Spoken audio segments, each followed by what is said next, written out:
तर नमस्कार शेतकरी मित्रांनो. तर मित्रांनो, आजच्या या व्हिडिओमध्ये तुम्हाला सांगणार आहे, जर तुम्हाला कोणताही व्यवसाय करण्याची इच्छा असेल किंवा व्यवसायाला तुम्हाला सुरुवात करायची असेल, कुक्कुटपालन असेल, शेळीपालन असेल, बोकडपालन असेल, मेंढीपालन असेल किंवा दुधावरती तुम्हाला काम करायचं, गाय सांभाळायची असेल, म्हशी सांभाळण्याची इच्छा तुमची असेल किंवा तुम्हाला कुक्कुटपालन हे अशा पद्धतीचे काही व्यवसाय करायचे असेल आणि मेन म्हणजे तुम्ही पूर्णतः गणित लावून जर तुम्ही ह्या क्षेत्रामध्ये उतरण्याचा प्रयत्न करत असाल किंवा तुम्हाला उतरण्याची इच्छा असेल. आता काही मित्राचं असं असतं की आज रोजी जर आम्ही 5 शेळ्या सांभाळल्या तर 5 शेळ्याचे एक 6 महिन्यामध्ये 10 पिल्ले, 10 पिल्ल्याचं आम्ही एक 8-8, 10-10 हजार रुपयानं विक्री करू. तर अशा पद्धतीचं जर तुम्ही सुरुवातीलाच लेखी गणित करून पूर्णतः याच्यामध्ये उतरत असाल तर बघा, हे व्यवसाय तुम्ही करू शकत नाही किंवा याच्यामध्ये तुम्ही काहीच करू शकत नाही. तर ते का? आणि त्याच्याचबरोबर माझा एक स्वतःचं मित्र आहे, त्याचीसुद्धा तुम्हाला एक रिअल स्टोरी आपण सांगणार आहे. त्याच्यासारखं जर काही मित्र काम करत असेल कोणत्याही व्यवसायामध्ये किंवा करण्याचं इच्छा असेल तर बघा, तुम्ही जीवनामध्ये काहीच करू शकत नाही. ते तुम्हाला आज आपण या व्हिडिओमध्ये सांगणार आहे. त्याचीसुद्धा रिअल स्टोरी सांगतो आणि त्याच्याचबरोबर तुम्ही व्यवसायामध्ये उतरताना काय अडचणी येईल, कशा पद्धतीने तुम्ही व्यवसाय तुमचा टॉपला नेऊ शकता, ते सुद्धा तुम्हाला आज आपण या व्हिडिओमध्ये बारीक गोष्टीची माहिती सांगणार आहे. तर शेवटपर्यंत व्हिडिओ नक्कीच बघा, पूर्णतः मोकळी चर्चा होणार आहे. सुरुवात जर बघण्यात झालं मित्रांनो, जे तुम्हाला सुरुवातीला आपण सांगितले, या अशा पद्धतीचं कोणताही व्यवसाय जर तुम्हाला करण्याची इच्छा असेल, कोणताही व्यवसाय असेल, याच्यामध्ये जर तुम्हाला काम करण्याची इच्छा असेल तर लेखी जो गणित आहे किंवा जे अंदाजे आपण सांगत असतो की एवढं कमवू तेवढं, तर ही अपेक्षा सुरुवातीला तुम्ही ठेवू नका. तर बघा, हे जे तुम्ही लिहून घेताय किंवा एवढं गणित लावून तुम्ही या क्षेत्रामध्ये उतरताय, प्रत्येक मित्राची इच्छा असते की आम्ही कोणताही मित्र असो व्यवसाय करत असताना त्याला एकच अपेक्षा असते की बाबा, व्यवसाय आपण करतो याच्यामधून आपल्याला पैसा मिळालाच पाहिजे. मेन मुद्दा म्हणजे पैसा कमवण्यासाठीच लोक व्यवसाय करत असतात. पण बघा, काहीचं असं लगे लेखीच गणित असतं की एवढं आम्ही चारा दिला शेळ्यांना, एवढं लगे 4 किलो दिवसभरात एक शेळी चारा खाणार.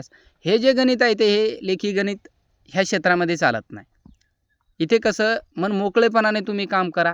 100% तुम्ही जेवढं तुम्ही लेखी गणित आहे तुमचं त्याच्यापेक्षा जास्त सुद्धा तुम्ही या क्षेत्रातून कमवू शकता. हेच असेल किंवा गाई असेल, म्हशी असेल. आज रोजी जर तुम्ही गाई सांभाळण्याचा विचार करताय तर बघा, पुढचा जो व्यक्ती आहे, तुम्ही गाई खरेदी केल्या त्याच्याकडून किंवा पुढचा जो एखादा व्यक्ती आहे त्याच्याकडून तुम्ही गाय खरेदी केली बाजारातून आणि त्याच्याजवळ गाय देते 15 ते 20 लिटर दूध आणि तुमच्याजवळ आल्याच्यानंतर ती गाय दूध कमी देणार. आता दूध कमी दिल्याच्यानंतर ते काही मित्रांना असं वाटत असते की गाय परवडत नाही किंवा तिथं ती चांगला दूध देत होती, आपल्याला फसवलं कोणीतरी. मग असं होतं मित्रांनो की आपल्याला त्याचं नियोजन जमत नाही. मेन मुद्दा म्हणजे तो पुढचा व्यक्ती त्याचा नियोजन कशा पद्धतीने करतोय, म्हणजे त्याला खुराकामध्ये काय देतोय, सरकी पेंड की शेंगदाणा पेंड, या अशा पद्धतीचं पुढचं जर नियोजन करत असेल, पाणी कधी पाजतंय, सुक्या चाऱ्यामध्ये काय देतं, हे जर नियोजन तुम्हाला जमत नसेल तर मग 100% 20 लिटर दूध देणारी जर गाय आणली तुम्ही तर 1-2-3 दिवसामध्ये ती 4-5 लिटर कमी करणार. मग असं करत ती 10 लिटरवरती सुद्धा येऊ शकते. हे असतं मित्रांनो अनुभव.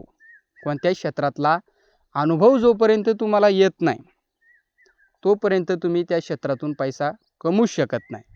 जसं तुम्ही आज रोजी गाय आणली त्याच्यानंतर तुम्हाला कळेल की नाही, आपण हे जर खुराक दिला तर आपल्या गाईचं दूध वाढतंय, मग ते तशाच पद्धतीने जर तुम्ही काम करत गेला, 1 गाय असेल, 2 असेल, मग तिथून पुढे तुम्हाला त्या क्षेत्रातलं एक बारीक गोष्टी कळून येत असतात.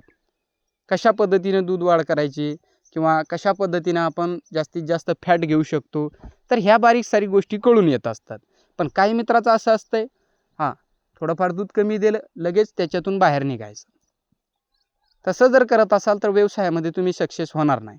तशाच पद्धतीने जे तुम्हाला सांगितलं, आपण माझा स्वतःचा एक मित्र 12 महिन्यामध्ये किमान 4 वेळेस वेगवेगळे व्यवसाय ते करत असते. गाय आणली, दूध कमी दिलं की विक्री केली, त्याच्यानंतर बोकडपालन करायचं, त्याच्यानंतर डबल कोंबड्या घ्यायच्या, एक शेळीपालन करायचं, फिरस्तीमध्येच काम करायचं, कधी चाराच लावगड करायचं, कधी अर्धबंदिस्तमध्ये. ह्या अशा पद्धतीने जर तुमची मानसिकता असेल तर मग व्यवसाय तुम्ही करू नये. जोपर्यंत आपल्याला व्यवसायामध्ये अनुभव कधी येतो मी तुम्हाला सांगतो, आपण जर ठामपणे अडचणी आल्या तर तेच व्यवसाय आपल्याला सोडायचा नाही आणि एक फायदा तर होतोच काही काळानंतर आपल्याला त्याच्यामध्ये पिल्लेसुद्धा दगवत नाही किंवा काय नाही. गाई असेल, म्हशी असेल किंवा आता शेळीपालन काही मित्र करताय. आज रोजी तुम्ही 5 शेळ्या घेतल्या, 10 पिल्ले तुम्हाला तुमच्या फार्मवरती आले. अनुभव कमी असेल तर समजा 1-2 पिल्लांची तुमची मरतणूक झाली. 7-8 पिल्ले जर 5 शेळ्याचे एक मागं राहिले तुम्हाला, तर बघा तिथून पुढे म्हणजे यावर्षी जर तुम्हाला एक बॅच घेतली तुम्ही पिल्लांची, 10 पिल्लं तुमच्याजवळ आले, 2 दगवले.